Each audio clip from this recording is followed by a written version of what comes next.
The Bible shares a wonderful tale concerning the emergence of a well-known nation. It details its inception, progression, division, and eventual captivity in her disappearance. Even though the Bible recounts the Jewish people's return to their native land, it appears that the 10 tribes constituting the Kingdom of Israel have vanished from historical records. Throughout the history of Israel, numerous mysteries have arisen, but the most crucial among them revolves around the 10 lost tribes. This mystery took root in the year 722 BC and endures as an enigma that captures the curiosity of many, especially within the Jewish community. To begin with, let's provide a general overview of who these 10 tribes were. We shall commence by revisiting the initial promise bestowed upon Abraham by God. "I will make you into a great nation, and I will bless you. I will make your name great, and you will be a blessing." Genesis 12 verse 2. This promise had several parts. He would father many children, these offspring would gain fame, they would receive protection from the Holy Spirit, and they would bring prosperity to all. Abraham's son was Isaac, and Isaac's son was Jacob. Each of them is shared in this covenant. Jacob had an extensive family, consisting of 12 boys and 1 girl. Together, they journeyed to Egypt. Among these 12 boys, 10 were bestowed with tribes named after them. Yet, Joseph was 2 tribes named after his own sons, Ephraim and Manasseh. The designations of these 12 tribes are as follows: Reuben, Simeon, Judah, Issachar, Zebulun, Benjamin, Dan, Naphtali, Gad, Asher, Ephraim, and Manasseh. Following the leadership of Joshua, who was the leader in the conquest of Canaan, the tribes dispersed across the land. 2 of these tribes, namely Judah and Benjamin, took residence in Jerusalem and its surrounding hills. Somewhat later, after the rule of King Solomon, the tribes were divided. So the Lord said to Solomon, "Since this is your attitude and you have not kept my covenant and my decrees, which I commanded you, I will most certainly tear the kingdom away from you and give it to one of your subordinates. Nevertheless, for the sake of David your father, I will not do it during your lifetime. I will tear it out of the hand of your son." 1 Kings 11 verses 11 to 12. The prophet Ahijah the Shilonite tears 12 pieces from his coat, and then gives it to Jeroboam 10 of those pieces and says to him, "Take 10 pieces for yourself, for this is what the Lord, the God of Israel, says, See, I am going to tear the kingdom out of Solomon's hand and give you 10 tribes." 1 Kings 11 verse 31. The Bible describes how Jeroboam, the son of Nebat, led the establishment of the kingdom of Israel. He became the first king of the United Kingdom of Israel. This story lays the groundwork for the idea of the 10 tribes. The announcement of these 10 tribes was made in this way. When Rehoboam arrived in Jerusalem, he mustered all Judah and the tribe of Benjamin. 1 Kings 12 verse 21. Thus, the term 10 tribes makes its initial appearance. Following the passing of King Solomon, his son Rehoboam took over the throne. However, the 10 tribes staged a rebellion, leading to the splitting of his realm into the kingdom of Israel and the kingdom of Judah. The once united kingdom now became 2 distinct entities, the kingdom of Israel and the kingdom of Judah. Within the northern territory of Israel, 9 tribes possessed land: Zebulun, Issachar, Asher, Naphtali, Dan, Manasseh, Ephraim, Reuben, and Gad, alongside a portion of the Levites. In the realm of Judah, there resided 3 tribes: Judah, Benjamin, and a segment of the Levites. As time passed, due to the transgressions of the Israelite people, two kingdoms exiled, albeit in different periods and locations. The Kingdom of Israel faced downfall in 772 BC when the Assyrian kingdom, under the rule of Shalmaneser V, conquered it. 2 Kings 17 verse 6. In the 9th year of Hoshea, the king of Assyria captured Samaria and deported the Israelites to Assyria. He settled them in Hala, in Gozan on the Habor River and in the towns of the Medes. In 721 BC, the Assyrian Empire conquered the Kingdom of Israel.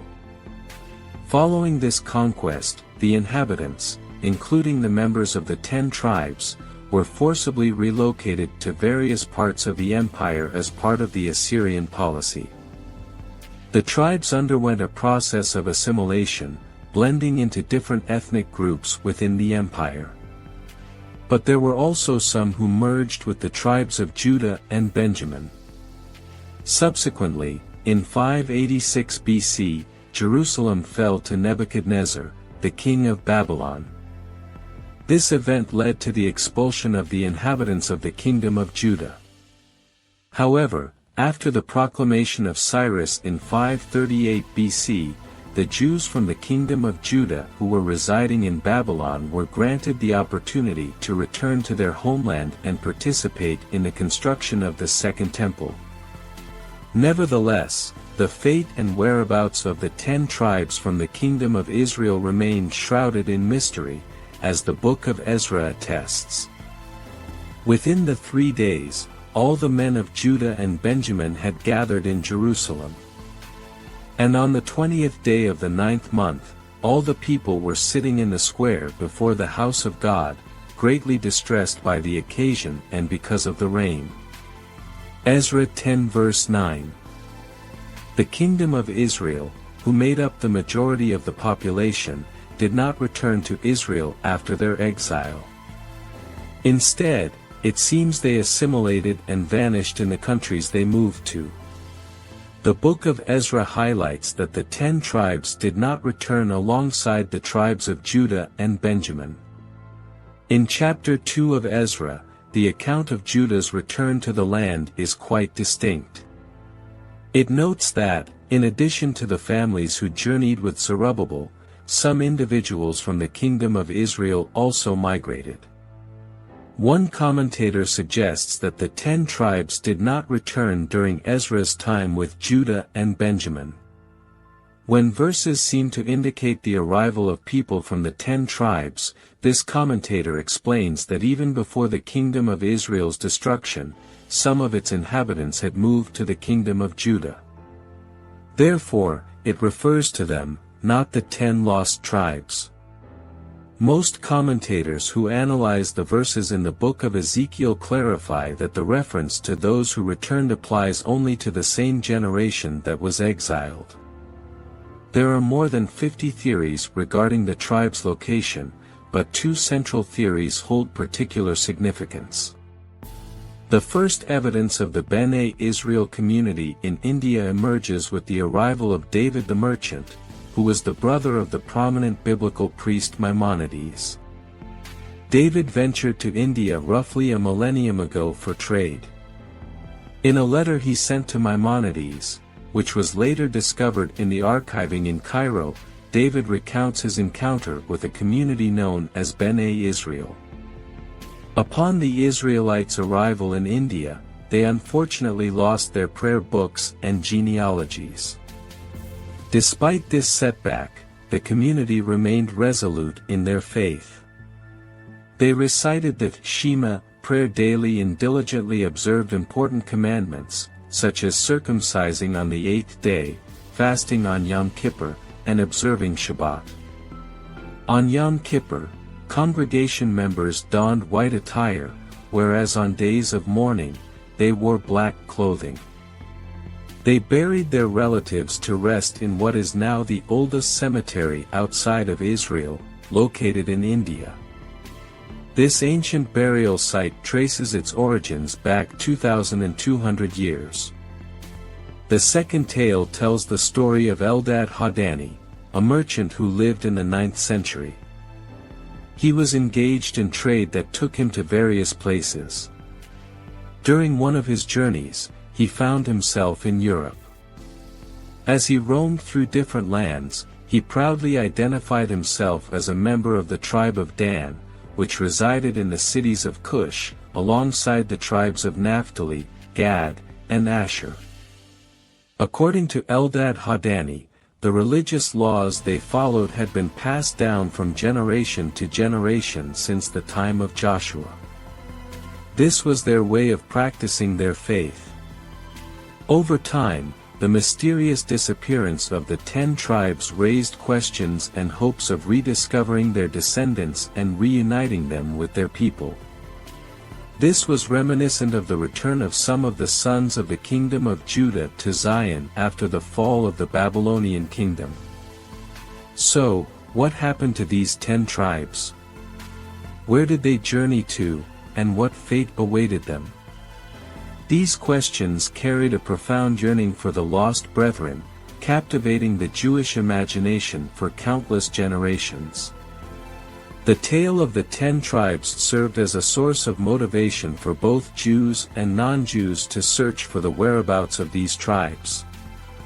Their return to the land of Israel was viewed as a momentous event signaling the arrival of the Messiah and the days of redemption. We hope you learned something new today. If you did, give this video a like and share it with your friends. You can share with us what you know by leaving a comment below. And don't forget to subscribe to our channel for more informative and entertaining content.